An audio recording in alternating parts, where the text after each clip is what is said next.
kita tidak pernah mencabut. Karena kan kuasa hukum itu ketika ingin mencabut gugatannya, dia juga harus punya surat kuasa dari prinsipalnya.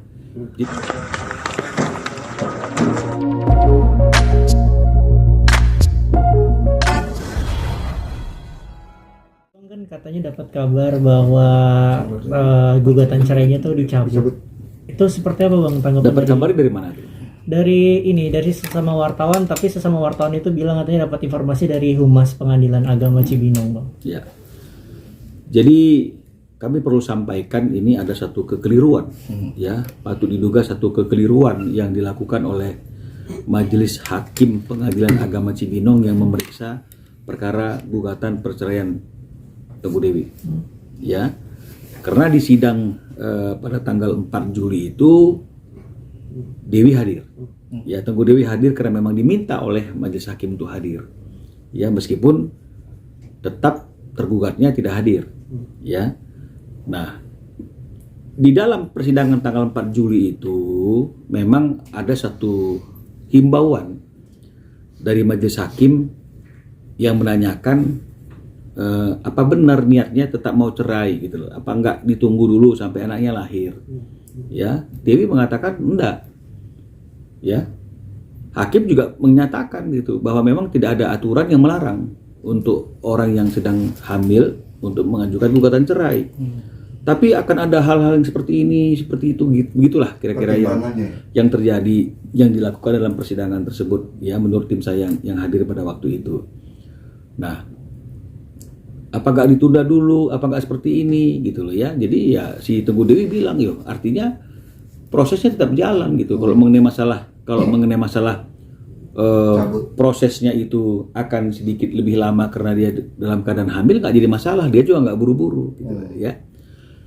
Inilah yang kemudian tanpa kita ketahui keluar putusan secara e-court, ya, ada putusan bahwa penggugat telah mencabut gugatannya, ya. Kita tidak pernah mencabut. Karena kan kuasa hukum itu ketika ingin mencabut gugatannya, dia juga harus punya surat kuasa dari prinsipalnya. Jadi bukan hanya ketika mengajukan gugatan, mencabut gugatan pun dia harus ada surat kuasa untuk mencabut. Ada surat juga untuk permohonan pencabutan. Itu mekanismenya seperti itu.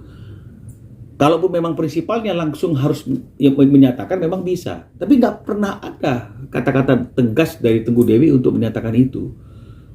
Nah, jadi ini hanya subjektivitasnya hakim saja yang saya nggak paham apa yang melandasi mereka seperti itu, gitu, ya. Kok sepertinya kok sewenang-wenang, gitu, ya. Artinya sewenang-wenang dalam arti kata kok pemikiran subjektivitas mereka itu kok masuk, yang akhirnya mereka menganggap itu dicabut, ya. Nah, itulah yang melandasi kami sebagai kuasa hukumnya Teguh Dewi pada tanggal 9 Juli. Ya, pada tanggal 9 Juli itu melayangkan surat protes, ya, dan mohon perlindungan hukum kepada Ketua Pengadilan Agama Cibinong. Karena kami tidak merasa melakukan pencabutan, Teguh Dewi juga tidak merasa melakukan pencabutan, kok bisa keluar putusan gugatan dicabut.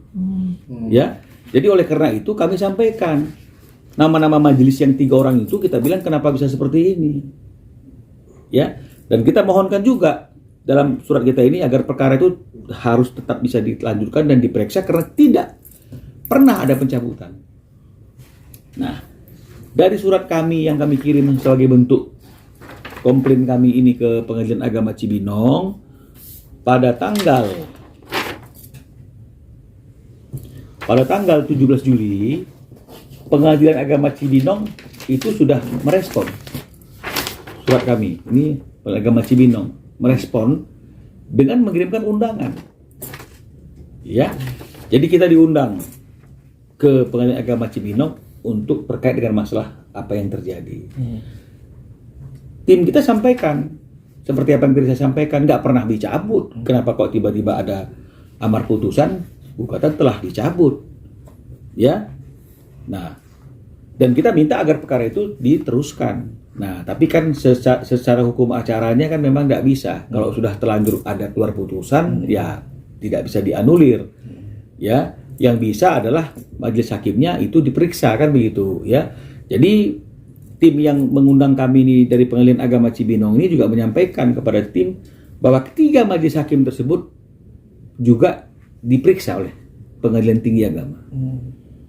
Ya, kenapa? Kok nggak ada angin, nggak ada hujan, kok dia tiba-tiba cabut? Ya, kenapa pemikiran subjektivitasnya dia udahlah cabut dulu ini, kok itu dimasukkan sebagai pertimbangan seolah-olah kita mencabut. Nah, jadi itu yang terjadi. Nah, untuk lebih meyakinkan, ya kita katakan sama si Tengku Dewi, ini bener nih, kamu memang nggak pernah cabut atau memang bener. Makanya Tengku Dewi juga bikin suatu pernyataan. Ya, isinya yang bertentangan di bawah ini Tengku Dewi, ya, bahwa dengan ini saya menyatakan tidak pernah mencabut gugatan perceraian baik secara lisan maupun tulisan di Pengadilan Agama Cibinong. Jadi keliru nih hakimnya ini. Ya, coba tanya humasnya, ada nggak permohonan pencabutan dari penggugat? Pasti nggak ada. Ya, jadi ada dokumennya, gitu. Termasuk ini dia juga ada di suratnya dia itu, yang dia kirim juga ke kita melalui tulisan pernyataan, dia katakan yang sama, tidak pernah mencabut baik secara lisan maupun tulisan. Itu di tanggal 5 Juli lagi itu. Ya, 1 hari setelah persidangan yang tiba-tiba muncul ikot itu. Nah, jadi oleh karena itu kita sampaikan ke Pengadilan Agama Cibinong. Jadi kalau ini tidak bisa lagi dilanjutkan karena terlanjur sudah keluar, maka mekanismenya adalah kami harus mengulang untuk mengajukan gugatan. Dan ini sekarang sudah kita persiapkan gugatannya itu, cuma lagi menunggu surat kenal lahir atau akte kelahiran anak keduanya yang sudah lahir. Karena kan ada perubahan, dulu kan masih dalam kandungan, sekarang sudah lahir.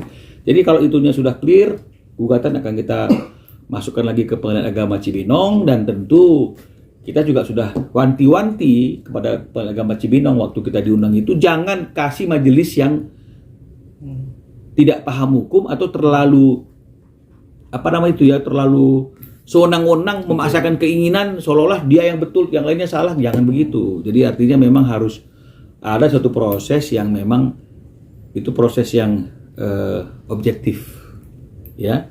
Jadi itu yang terkait dengan masalah pencabutan.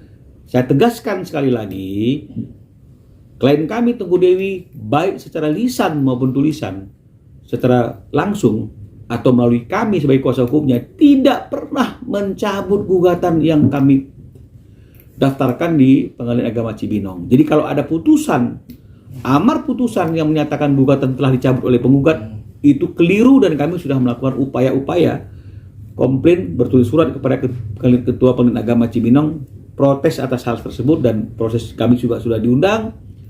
Dan menurut keterangan dari petugas Pengadilan Agama Cibinong yang mengundang kami itu, menyatakan ketiga majelis tersebut juga sedang dalam proses pemeriksaan di Pengadilan Tinggi Agama. Bang, berarti tidak ada alasan yang jelas dari ketiga majelis itu ya Bang, kenapa tiba-tiba memutuskan sepihak seperti itu? Karena menurut dia, jangan ini ya kan subjektivitas, kan nggak bisa seperti itu. Bang, berarti bisa dibilang ini gugatan dari pihak Tengku Dewi sendiri sudah direvisi atau baru Bang? Atau memang sama yang seperti yang kemarin? Loh, kan sama aja. Sama aja? Ya, kan alasan cerainya sama aja. Cuma yang berbeda itu dulu anak kedua itu masih dalam kandungan, sekarang sudah lahir, kan begitu. Itu aja yang beda. Jadi perlu kita klarifikasi. Ya, ini kita cabut itu bukan karena secara hukum acara nggak boleh dia sebagai wanita hamil melakukan gugatan. Ya, yang pertama. Yang kedua, bukan karena ada keinginan Tengku Dewi untuk baik-baikan lagi, maka gugatan dicabut. Tidak, ini semata-mata adalah kekeliruan dari pihak Pengadilan Agama Cibinong. Patut diduga seperti itu. Karena tadi kan sudah dilihat, kami juga secara kuasa hukum sudah mempertanyakan hal tersebut, bahkan sudah diperiksa. Tengku Dewi juga sudah membuat pernyataan seperti itu. Jadi memang tidak pernah ada pencabutan. Makanya kita sangat aneh sekali kok tiba-tiba hakimnya langsung mengeluarkan putusan seolah-olah benar keinginan daripada prinsipal itu, dari penggugat itu adalah mencabut gugatannya. Ya. Dah. Ya. Bang Minola terima kasih banyak. Bang Minola, terima kasih banyak ya Bang ya. Terima kasih.